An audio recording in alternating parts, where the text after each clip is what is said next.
This video was made possible by CuriosityStream. On February 24, 2022, Russian President Vladimir Putin announced a special military operation in eastern Ukraine. A declaration followed only minutes later with bombings in Kyiv, Kharkiv, and Odessa. Russian missiles specifically targeted Ukrainian infrastructure, including their largest international airport, and quickly spread to include the bombing of housing, bridges, schools, and hospitals. Buildings were targets of attack, strategically aimed to cripple the Ukrainian government while killing and displacing its citizens. But buildings also provided images of hope for Ukrainians, when some of its most celebrated and unique architectural designs provided images of cultural triumph and pride. On March 18, 2022, Ukrainian President Vladimir Zelensky released a video to Facebook and Instagram. This video came at a crucial time to deliver information about his government's initiatives to provide humanitarian aid while the country was being invaded by Russian forces. The words and information communicated in the video were important, but the location of its filming were an additional and critical component of delivering its intended message. Behind Zelensky was a curious building called the House with Chimeras, or the Horodetsky House, located in the heart of Kyiv, the capital city of Ukraine. The building was built in 1902 and designed by the architect Władysław Horodetsky as an apartment building, which included a grand apartment for the architect himself on the top floor. Horodetsky was a pretty remarkable architect and a very colorful character, celebrated as Ukraine's version of Antonio Gaudí. This is likely due to their shared reverie for playful forms, their common embrace of ornament, and a personalized flair that came to be associated with a particular place and a culture. They might also be compared for their shared love for including animalistic elements and forms into their buildings. This house, as a clientless celebration of the architect's own architectural ideas, embodies some truly remarkable creative impulses. It is a mash of styles, and it's caked in ornament. It is in front of this house that Zelensky declared, "I am here." This declaration came amidst reports that Zelensky had fled his country to secure his personal safety. But that wasn't true, and instead the president crafted this unifyingly defiant message, partly through words, and partly through visual association with an important cultural architectural symbol. The filming site stands directly across from the House of the President, a stark, Soviet-style neoclassical building designed to communicate the power, stability, and permanence of governance. But if I didn't tell you that those buildings were in Kyiv, you probably wouldn't know it. It almost looks like any other governmental building from around the world. The Horodetsky House, on the other hand, doesn't follow those established rules of order. It creates its own rules. But it does so in a way that could only be done in Kyiv, and by a celebrated architect embraced by his home city as its shining architectural visionary. The building survived Soviet control of the city and now serves as an important location for Ukrainian diplomatic gatherings. The building is an important cultural symbol. It evokes pride and establishes the physical qualities of a place. It's unique, and its survival has defied all odds. It's the result of passion and pride, and not enforced obedience or control. During times of war and violent conflict, architecture can become an important touchstone for all sides of a conflict. In the case of the Zelensky video, architecture served as a point of pride and collective identity. For aggressors, architecture can be a significant target for destruction. Attacking cultural symbols deals damage in a way that cuts deeply into the morale of those affected. This loss isn't to be equated with the loss of human life, which is the most urgent crisis in times like these. But the destruction of the built environment has far-reaching consequences on a number of levels. Many might be able to relate to this when recalling their experiences and feelings around the attack of the World Trade Center. The targeting and destruction of these structures killed 3,000 people directly. Also, thousands of people were killed or devastated by coming into close contact with the events. And the tragedy cut into the entire country, who relied on the World Trade Center buildings to stand for something meaningful inside of their lives. That may have happened only subconsciously, but when taken away, it reveals an indelible mark on your sense of place. Originally, the building's architect, Minoru Yamasaki, thought of the Twin Towers as symbols of peace.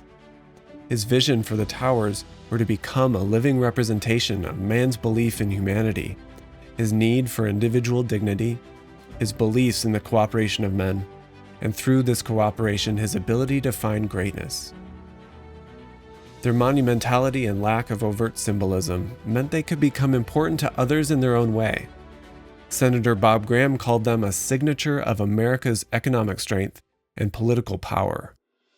Now those buildings have taken on a completely different connotation from the architect's intention. Rather than peace, they represent violence. Instead of economic strength and political power, their destruction shows us just how vulnerable we are. This is one of the reasons that architecture becomes a significant target and weapon during war. As targets, buildings are important constructions that establish the qualities of a place and its identity. They are purveyors of cultural memory that register the passages of time. Wiping away these buildings erases important aspects of a culture's identity. During World War II, the Nazis specifically targeted museums for bombing for this very reason. Museums like the Altus Museum, the News Museum, the Pergamon Museum, the Bode Museum, and the National Gallery were all targets to cut away at physical and psychological cultural anchors. Logistically, buildings house and protect key political and economic infrastructure and institutions. Targeting buildings like hospitals for destruction disrupts the ability to care for the injured or the sick. Train stations facilitate the movement of people, like those trying to flee an area, and attacking housing targets an individual's ability to live and care for themselves. Additionally, architecture can be used as a significant weapon in warfare. Buildings become important defensible points of occupation and takeover. Temporary structures are key for housing moving troops, and after the conflict is over, new buildings are built to assert control in the newly occupied area. Hitler himself said that if Germany hadn't lost World War I, that he would have become a great architect, something like Michelangelo instead of a politician. His interest in architecture wasn't just an appreciation of the great works. He truly understood the role that it plays in shaping cultural identity, and he did ultimately deploy buildings to assert and maintain his power. The architect Albert Speer was the official architect of the Nazi Party, whose monumental style, lack of ornament, and repetition of simple elements were all designed to make individuals feel small and pave the way for a single symbol to dominate. This is an architecture designed to control others. Even in the sketchbooks that Hitler kept during the 20s had drawings of buildings interspersed with drawings of weapons and battleships. For him, architecture was as much a weapon as any military machinery. This shows just how fluidly he associated buildings as instruments of violence, control, and warfare. Since World War II, the world community has come together to recognize the importance of targeting cultural symbols for destruction during war and to punish those that engage in the practice. This is the job of the Hague Convention for the protection of cultural property in the event of an armed conflict. It states parties to an armed conflict are not allowed to direct hostilities against cultural property and must avoid incidental damage to such property. Using cultural property for military purposes is prohibited. The blue shield emblem with red outline marks sites of enhanced protection. But these kinds of edicts have been consistently violated by Russian troops, and architecture has been treated as an economic, cultural, and logistical target as well as a weapon. Ukrainian museums in particular have been targets during this invasion, and some have been lost forever. The Museum of Ukrainian Folk Art was burned down by Russian troops in February of 2022. Ukrainians have rushed to save their cultural heritage, protecting sculptures and buildings. Images of piled up sandbags gathered around a statue in Odessa provides a particularly powerful image. But there are countless of other examples as well. The Latin Cathedral in Lviv is now armored with reinforced steel plates to protect its stained glass windows. Laura Ballman made associations to the barbarism of previous eras and said that not since Nazi Germany has a powerful European nation so blatantly targeted a people's cultural objects for destruction. Ihor Kozan, director of the National Museum of Lviv, reminded us, "This is a place of historical memory. The museums hold the history of the nation. They give us an understanding of who we were, who we are, and who we will be. Russia wants to destroy that. But the architecture community of the world and in the Ukraine is also acting during this war to help communities during the conflict with plans for dealing with its aftermath. From the outside, many top architectural practices around the world pulled out of projects in Russia, including Herzog and de Meuron, Snøhetta, Zaha Hadid, UN Studio, MVRDV, and OMA. These were actions that were intended to isolate Russia economically and politically. Architecture schools around the world are allowing transfer students from Ukraine. There are also some high-profile architects with initiatives to either provide aid during the crisis or visions for potential futures. The Pritzker Prize-winning architect Shigeru Ban designed a low-cost and quickly deployable paper partition system a number of years ago that is helping to humanize refugee centers across the Ukraine and Europe. They are cheap and disposable and erected in 5 minutes with 3 people. There are also efforts by architects like Norman Foster, who met with the mayor of Kharkiv to imagine how the city might rebuild, where housing, hospitals, schools, and heritage buildings, including an opera house, concert hall, and government offices, have reportedly been hit by shells. Foster claimed to assemble the best minds with the best planning, architectural, design, and engineering skills in the world to bear on the rebirth of the city of Kharkiv. But efforts like this from the outside can sometimes seem opportunistic and tone-deaf. Foster in particular has been criticized by the local architecture community. And of course, from the inside, there are countless untold acts of selfless support by architects in the Ukraine. Weeks into the crisis, architect Slava Balbek started thinking about the need for new housing for people who had to flee their homes. Already, an estimated 6.5 million people have been internally displaced within the Ukraine. Balbek developed a quickly deployable housing solution and modularly built town.